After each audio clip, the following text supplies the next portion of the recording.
Hi everybody, it's Jen from ScanNCut Jam Sessions and ScanNCut Canvas and Scal Help on Facebook. Okay, this is part 2 of our bigger vinyl file.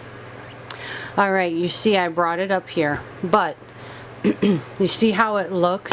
It shouldn't look like this because I did not change the mat size on my machine. So what I'm going to do, let me see if I can bring it in here.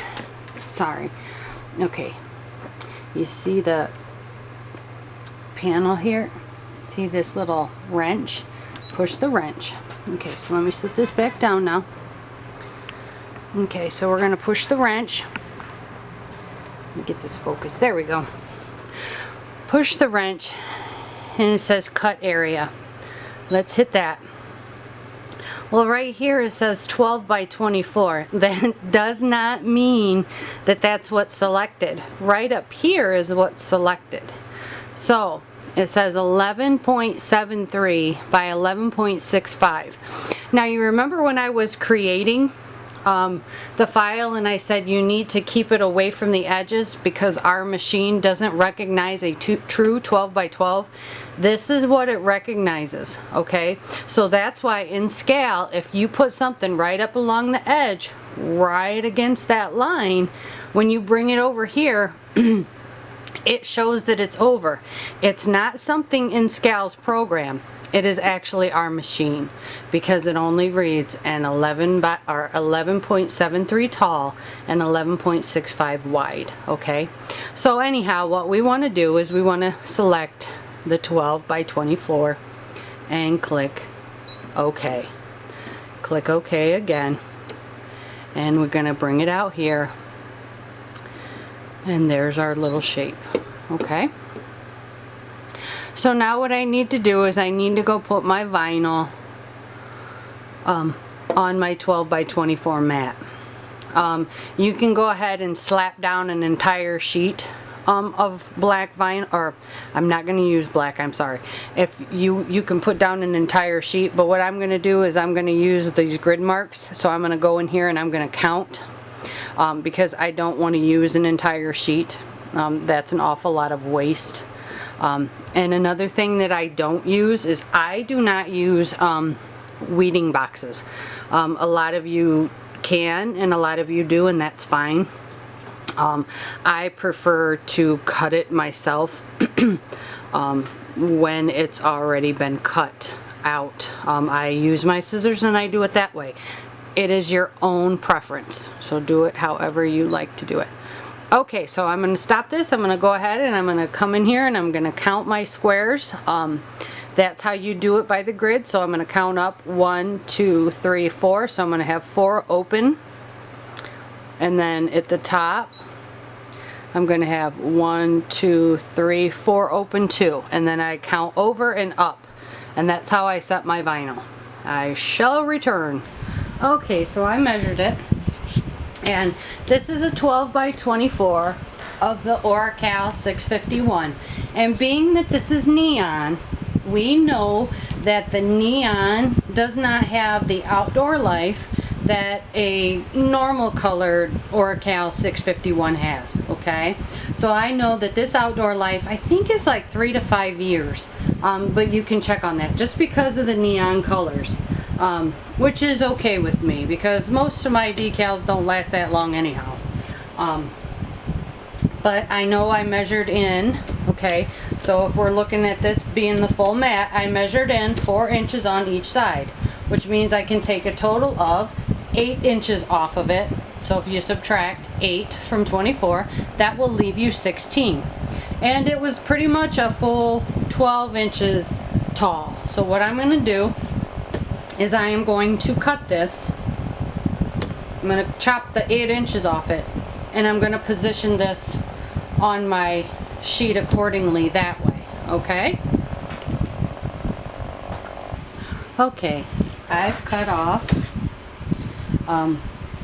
enough to where it's like at about 16 1/4, and I'll tell you why. Sometimes when you look at the marks, even if you blow it up, it looks like if you cut it at exactly 16 you would be right on. but sometimes when you use the machine and it cuts, it may cut a smidge over. So I just usually will add like a 1/4 of an inch just to be safe. It's always better to have too much of this than not enough, okay? So always err on the safe side. So let's put this little guy down, see what we got. And before I stick anything to this, I did use my little baby butt wipes. I mean, look at how dirty that is. This thing's pretty old. Look at that. An old package of them from when my youngest was little, a baby, and he's going to be 12, so that's ancient. And they still work. Scrub it up good. Okay, so let's leave that hang over a tad bit on each side there. So take it, put it down. Okay, and this again came from my vinyl kit, which I will show you what it is because a lot of people ask. Spilled coffee all over it. But here's the vinyl kit that I use. It's got all the tools that you could ever want to need. Alright, back to business. Okay, so then I just take this and I just lightly go over it, okay, because you don't want this vinyl moving around. Okay, so smooth it down there, and that works good. Okay, so now I have it all set up, and on my table, let me pull this back here for you. I have this on an old coffee table, my cutter. So I set my long mat on a box so that it doesn't pull on the machine parts, okay? You don't ever want it to pull on those parts that are trying to pull that mat in, okay? So if you can support it in any way, shape, and form, that would be good. Okay, so let me try to set this back up here. Okay, so now let's get cutting here. Make sure this is in a good position. Give it some support and move all this junk back here. It's not junk, it's my collection. Okay, so let's hit cut.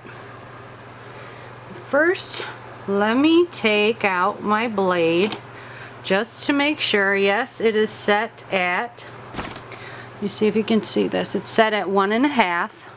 Okay, because that's what will give me my kiss cut. Okay, so I make sure it's seated down in there. Click that. Let's come up here. Click this down button. Cut speed.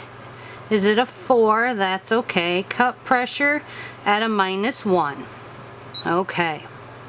So I'm going to hit start.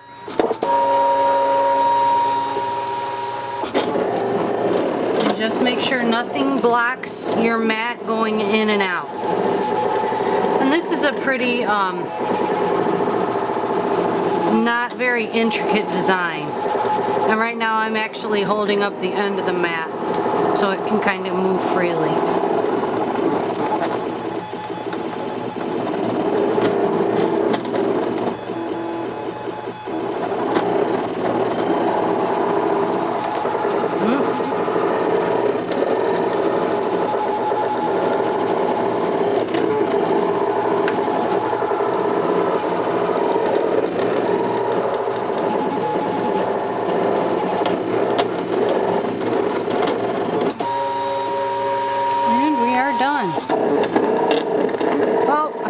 That little heart being there. Okay, so let's unload our mat and take it over to the table.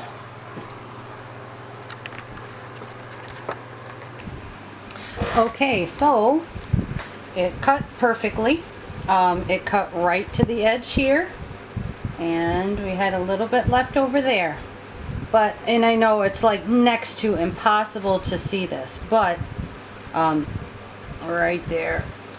So I'm going to go ahead and I'm going to cut out my scraps. And I think maybe that's why I don't like weeding boxes, because I can actually go in and trim right to the edges of this. So I actually come out a little bit more ahead because I can really get, you know, all the way up in there. So I get actually the most use out of my material. And then there's some material that actually, especially the HTV, once you cut it, sometimes it'll just start to gather up and it really isn't any good. So once you cut your design in it, for some reason it just gets gunky. Alright, I'm going to go through and weed this. Okay, so I just went and cut out all of that. Ooh, I'm sorry, I bumped the camera. I went through and cut out all of that junk. Okay, and as you see, all that's left is a really fine line around this, and it comes out so easy because that 1.5 inch left a perfect cut. There she is. She's so pretty. Okay, so now I'm going to go ahead and I'm going to pull up the words, and I'm going to do that in neon green. Yet again, a neon color, so I know that the color fastness is not going to last very long, and I'm fully fine with that. But I need to pull it up and see where I need to cut and place it on my 12 by 24 mat. Okay, guys? Okay, so let's come in. Let me grab my little pointy poker thing. Hopefully my new stitching machine has one, so I don't have to use this anymore. Okay, come in here. Oh, okay, while we're doing this, I'm going to show you. I did go ahead and get one of these attachment things, but I'm still having problems. Okay. So I actually should send this back to Brother, but I don't want to be without my machine. Okay, so let's go find... You think I can remember what I named it? No. I did it so late last night. Big something. Oh, right there. Okay. So there it is, and it starts like right there, and it ends right there. Okay, but first, I'm going to come in here, and I'm going to delete that heart. I'm going to actually do another file quick for you guys and show you how to do that part. Okay. Let me go shove that all the way to the top.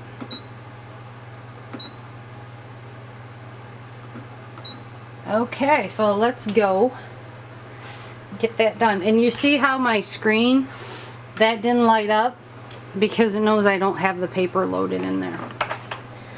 She's so smart. Okay, let's go get the paper done. Okay, so I know by counting the squares over there that it's going to be a full 24 long, and it's going to be 5.5 high. Alright, so that's what I'm going to do. I'm going to measure it out, and I'm going to cut 5.5. I may, as always, go over a little bit, and then we'll be back to cut.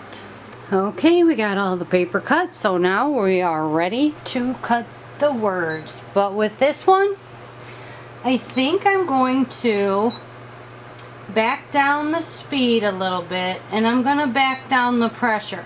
So I'll put the cut speed at 3 and the cut pressure at 2, and I'm going to see how we go. Okay, because this is Samantha, and I know Samantha is notoriously tricky when it comes to cutting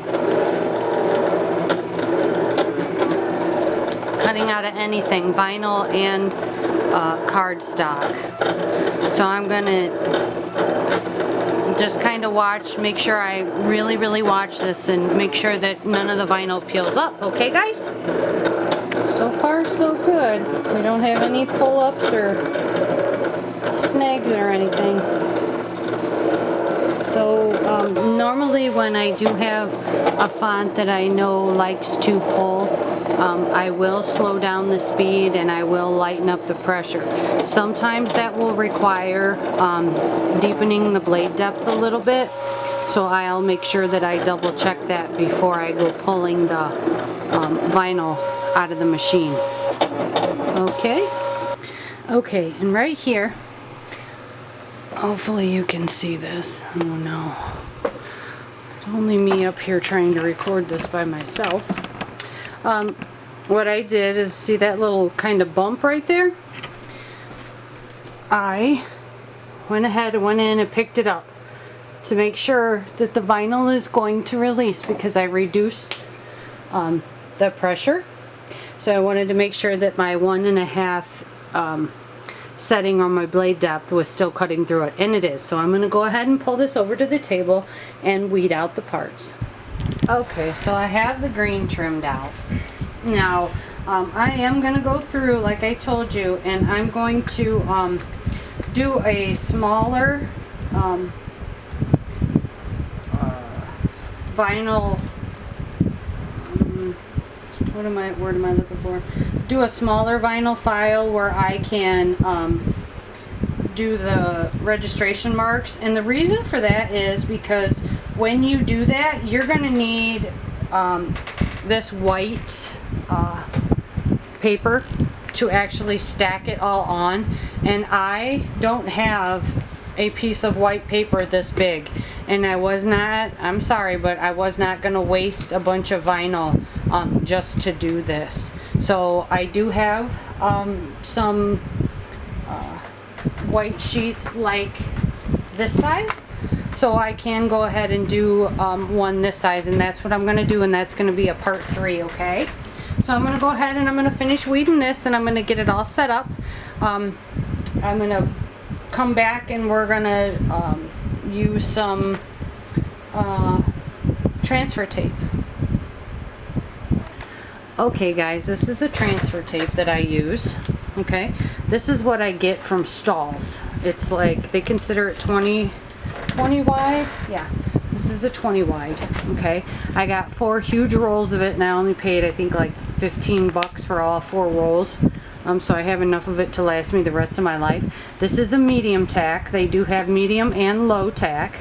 Okay, I use this on my rhinestones, so you can use it to transfer your rhinestone designs. I use it to transfer this.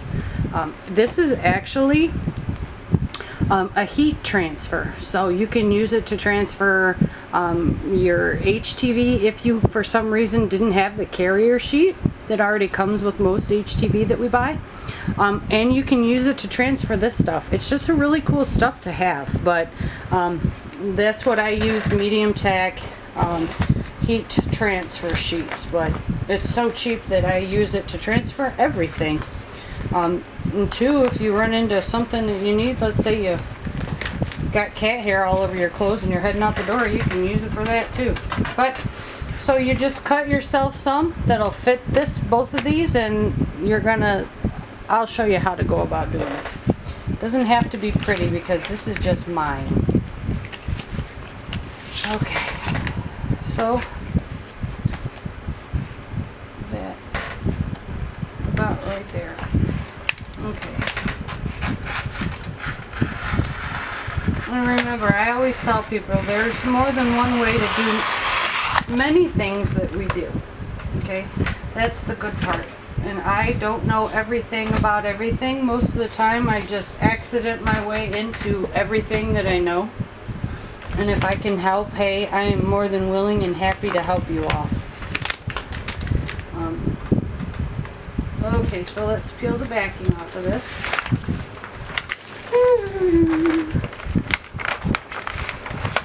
Okay. So, got the backing, and I try to leave, and I know my arm's in the way, I apologize. Everything's probably in the way. There, stick around now. Okay, so,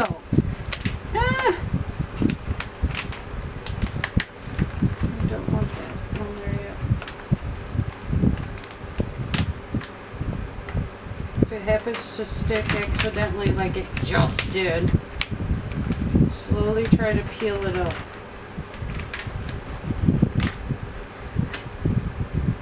take your pick and help if need be, because you don't want to rip your design or your letters.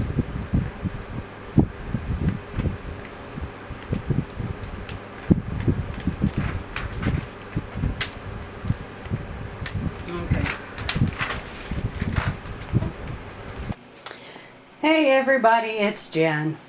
I did it again. Here's the one that I was showing you. We got it all on there.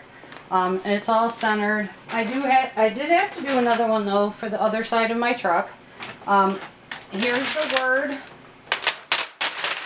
all laid down on there. Okay. So what I'm going to do now, because I don't need all this extra stuff, is I'm going to go ahead and just cut it out pretty close to that. So I don't have to worry about it getting all stuck everywhere. This stuff will give you fits because it is so sticky.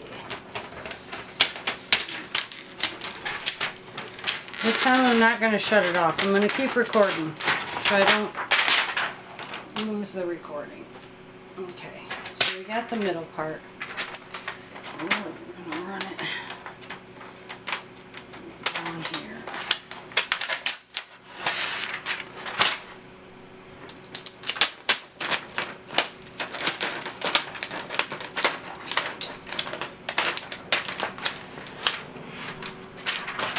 Okay,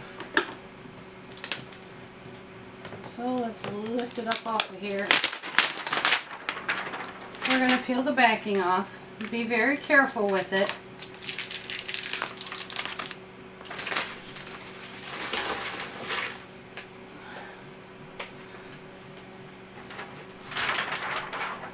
We're going to bring our dragonfly over. Kind of flatten her out. Center her up. And I would normally just go ahead and put her on my truck. Slap the, slap this on top of her, take her out, put her on the truck, and then put the words on top. But if you need to assemble it, like for somebody, and have this all in one sheet, that's what I'm doing right now. Because normally I would not go through all of this. It's more headache than it's worth. Okay. So what I'm going to do is I'm actually going to trap this here with my leg. About right there, probably. Yep. Just kind of move it a little bit over. Up a little bit more. Yep, about right there.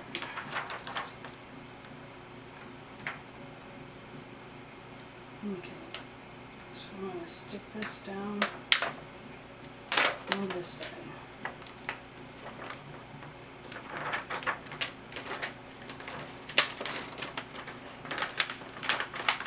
I'm going to roll this up onto itself so it stays out of the way.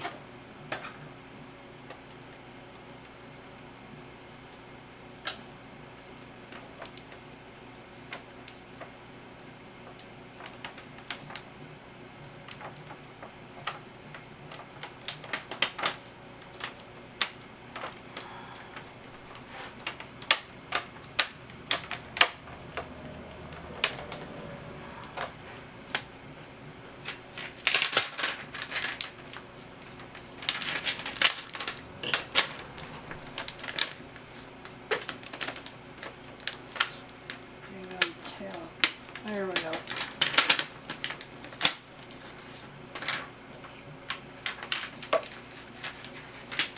We'll work that out when we get outside. That tail caught a bubble, so we'll have to work it out when we get outside.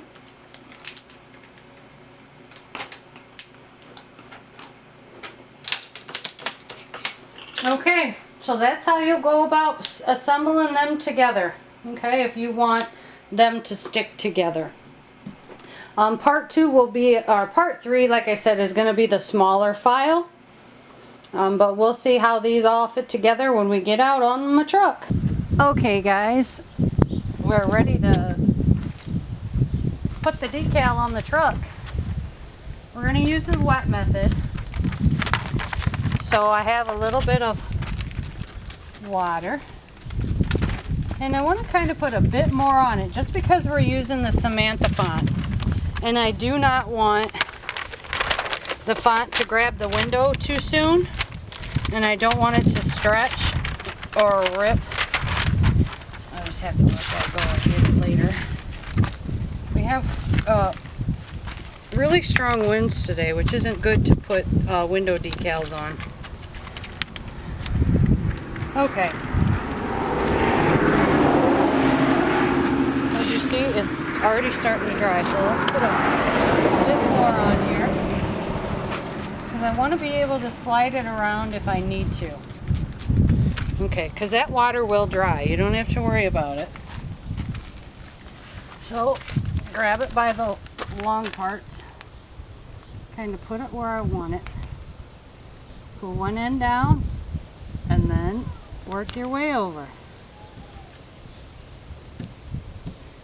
And then just kind of smooth it out. Okay, that's actually pretty much bubble free already. Looks pretty good.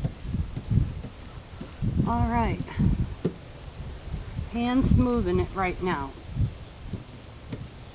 A lot of people will use credit cards. I don't use those. That well, actually, you can rip, especially where these little curls are. If you catch it, it'll rip it, and it can stretch your vinyl. So if you can use like a cardboard form of those, sometimes people get like gift cards that come in the cardboard type. Use something gentle like that, or even a washcloth that's wet. That'll allow you to do it gently. All right, that looks pretty good. Fairly happy with that one. Okay, so let's give that some time to dry. It is a warm, sunny day now. All the rain's gone. So let's take a look at that. There we go. Looks pretty good. Back it out a little bit. Hopefully you can see that. I'm trying to do this just myself. All right, guys. Thanks a lot.